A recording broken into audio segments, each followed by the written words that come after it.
देश में फिर कोरोना के 3 लाख से ज्यादा मामले सामने आए। 24 घंटे में 3,37,704 नए मरीज दर्ज, 488 लोगों की गई जान। ओमिक्रॉन से संक्रमित मरीजों की संख्या 10,000 से ज्यादा। दिल्ली में कोरोना के नए केस गिरने के बावजूद मौत का कहर जारी। 5 जून के बाद एक दिन में सबसे ज्यादा 45 लोगों की कोरोना से मौत। पिछले एक हफ्ते में 251 लोगों की गई जान।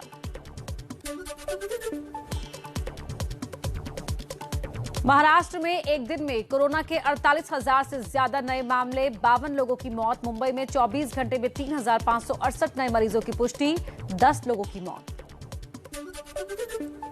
कोरोना संक्रमित लता मंगेशकर की तबीयत में सुधार, लेकिन अभी एक और हफ्ते तक अस्पताल में रहेंगी। मुंबई के ब्रीच कैंडी अस्पताल में हैं एडमिट। मुंबई में कल से प्री प्राइमरी स्कूल भी खुलेंगे। 5 साल से कम उम्र के बच्चों को मास्क लगाना जरूरी नहीं। स्कूलों में बच्चों की सुरक्षा की पूरी तैयारी। कोरोना के बढ़ते मामलों को देखते हुए यूपी सरकार का फैसला, 30 जनवरी तक बंद रहेंगे स्कूल। बच्चों की ऑनलाइन क्लासेस रहेगी जारी। इंडिया गेट पर लगेगी सुभाष चंद्र बोस की प्रतिमा। नेताजी की 125वीं जयंती पर आज शाम 6 बजे होलोग्राम मूर्ति का अनावरण करेंगे पीएम मोदी। बाद में भव्य मूर्ति लगाई जाएगी। दिल्ली में आज सुबह 10:30 बजे गणतंत्र दिवस परेड की फुल ड्रेस रिहर्सल। राजपथ के आसपास कई रास्ते और मेट्रो स्टेशन रहेंगे बंद। गणतंत्र दिवस की परेड में इस साल 25 झांकियां और 16 पैदल दस्ते हिस्सा लेंगे। 17 सैन्य बैंड भी होंगे शामिल। सीएम योगी आदित्यनाथ का आज गाजियाबाद में प्रचार अभियान। घर घर जाकर मांगेंगे वोट। पार्टी कार्यकर्ताओं को भी करेंगे संबोधित। यूपी चुनाव के लिए उम्मीदवारों के नाम पर चर्चा के लिए दोपहर 3 बजे बीजेपी कोर ग्रुप की बैठक। बीजेपी अब तक 194 प्रत्याशी घोषित कर चुकी है। पंजाब के पूर्व सीएम कैप्टन अमरिंदर सिंह आज दोपहर 2 बजे अपनी पार्टी के उम्मीदवारों की पहली लिस्ट करेंगे जारी। कैप्टन खुद पटियाला से लड़ेंगे चुनाव। यूपी टेट की परीक्षा आज नवंबर में पेपर लीक होने की वजह से रद्द हो गई थी परीक्षा। कोरोना पॉजिटिव छात्र भी ले सकेंगे हिस्सा। चुनाव आयोग ने रैली रोड शो पर रोक 31 जनवरी तक बढ़ाई। अब डोर टू डोर कैंपेन में 5 की जगह 10 लोग हो सकते हैं शामिल। ज्यादा से ज्यादा 500 लोगों की सभा की इजाजत। चुनाव आयोग की यूपी में अफसरों पर सख्ती। कानपुर, नगर, बरेली और फिरोजाबाद के जिला अधिकारियों को हटाया गया। फिरोजाबाद और कौशांबी के एसपी भी हटाए गए। यूपी के शिक्षक संघ ने चुनाव आयोग को लिखी चिट्ठी। चुनाव में ड्यूटी के दौरान कोरोना से सुरक्षा को लेकर व्यवस्था करने की मांग की। एबीपी न्यूज सी वोटर के सर्वे में यूपी में हफ्ते भर में बीजेपी का वोट शेयर 1% बढ़ा। समाजवादी पार्टी का घटा 1%। बीजेपी अध्यक्ष जेपी नड्डा का मिशन पश्चिमी उत्तर प्रदेश। बिजनौर और अमरोहा में पार्टी नेताओं के साथ बैठक कर दिया जीत का मंत्र। यूपी के कैराना में गृह मंत्री अमित शाह ने घर घर जाकर किया प्रचार। पलायन के बाद लौटे लोगों से की मुलाकात। योगी जी ने कानून और व्यवस्था को सुधारा है। हमें पलायन करने वाले पलायन कर गए।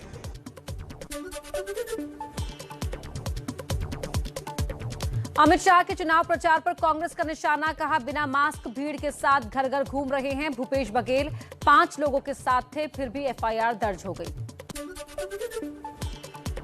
यूपी के सीएम योगी का बुलंदशहर में बीजेपी संवाद कार्यक्रम। प्रचार के दौरान बच्चे को गोद में उठाया। एसपी पर साधा निशाना। कहा, दंगाइयों को टिकट दे रहे हैं अखिलेश। पेशेवर दंगाई, पेशेवर अपराधी, पेशेवर हिस्ट्री शीटर इस समाजवादी पार्टी की सोच के अनुरूप समाजवादी पार्टी की सूची की शोभा को भी बढ़ा रहे हैं।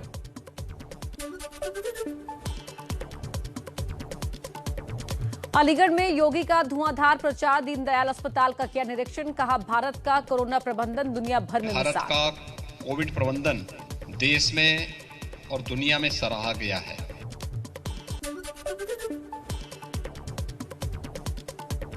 बीजेपी से टिकट मिलने के बाद कन्नौज पहुंचे पूर्व आईपीएस असीम अरुण का बीजेपी कार्यकर्ताओं ने किया जोरदार स्वागत।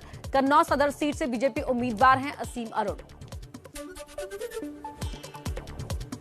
मुलायम सिंह की बहू अपर्णा यादव ने गृह मंत्री अमित शाह से की मुलाकात। हाल ही में बीजेपी में शामिल हुई हैं अपर्णा। चलिए आगे बढ़ते हैं, कुछ और अहम खबरें आप तक पहुंचाते हैं तेज रफ्तार में।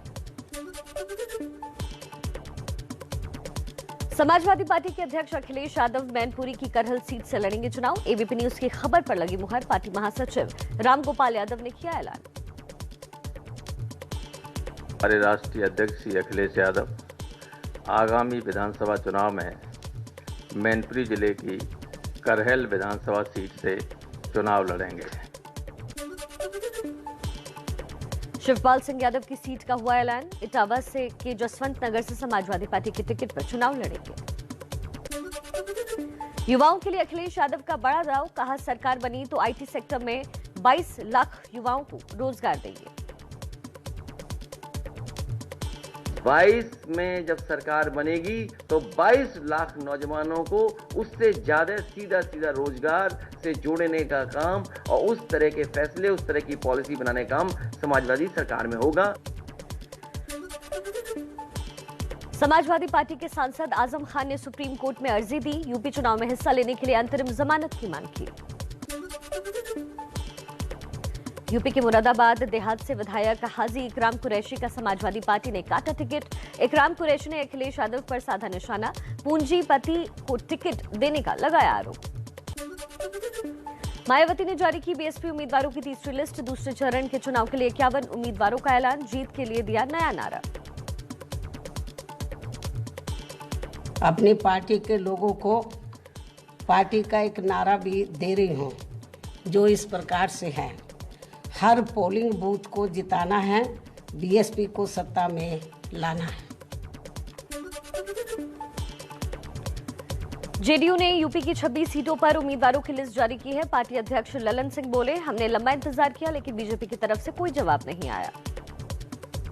हम लोगों ने इस पर भरोसा करके इतने लंबे समय तक इंतजार किया, लेकिन भारतीय जनता पार्टी की तरफ से कोई सकारात्मक जवाब नहीं आया। यूपी में दम लगाने में जुटे एआईएमआईएम प्रमुख ओवैसी लखनऊ में बोले, सरकार आने पर 5 साल में 2 मुख्यमंत्री और 3 उप मुख्यमंत्री बनाए जाएंगे। यूपी के लखीमपुर खीरी में किसान नेता राकेश टिकैत ने कहा, हिंदू मुस्लिम और जिन्ना का भूत 2.5 महीने यूपी सरकार का मेहमान है। पंजाब में आम आदमी पार्टी के नेता भगवंत मान की सीएम चन्नी को चुनौती। कहा, धुरी से आकर चुनाव लड़े। पंजाब में ईडी के छापों को लेकर अकाली दल का कांग्रेस पर हमला। विक्रम मजीठिया ने कांग्रेस नेताओं के साथ भूपिंदर सिंह हनी की तस्वीरें जारी की। कहा, कांग्रेस में चन्नी, हनी और मनी का कॉम्बिनेशन है। उत्तराखंड के लिए कांग्रेस ने 53 उम्मीदवारों की पहली लिस्ट जारी की। लिस्ट में हरीश रावत का नाम नहीं, सिर्फ 3 महिलाओं को टिकट मिला। चक्राता से प्रीतम सिंह, हल्द्वानी से सुमित हृदेश और बाजारपुर से यशपाल आर्य उम्मीदवार बनाए गए। उत्तराखंड के वरिष्ठ कांग्रेसी नेता हरीश रावत का विवादित बयान। कहा, उत्तराखंड में हम फॉर्म में हैं लेकिन देश भर में Congress out of form. Goa में बीजेपी को झटका। टिकट न मिलने से नाराज पूर्व सीएम लक्ष्मीकांत पारसेकर ने पार्टी से दिया इस्तीफा। कांग्रेस ने मणिपुर चुनाव के लिए 40 उम्मीदवारों की पहली लिस्ट जारी की। पूर्व सीएम ओकराम इबोबी सिंह धोबल से चुनाव लड़ने वाले हैं। पीएम मोदी ने कई जिलों के डीएम से वीडियो कॉन्फ्रेंसिंग के जरिए बातचीत की। सरकारी योजनाओं, कार्यक्रमों पर फीडबैक लिया। विकास का दिया मंत्र।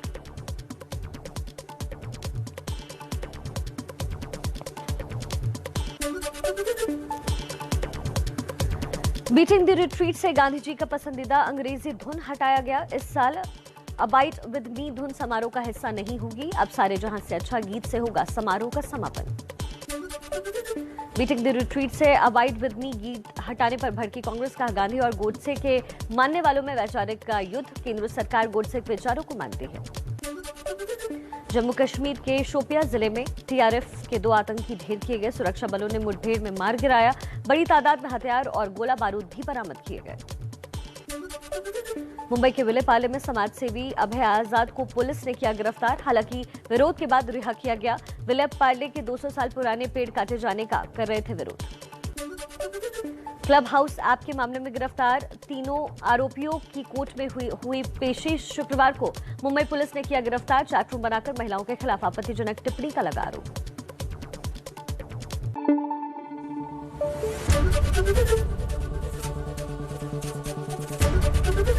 एबीपी न्यूज आपको रखे आगे।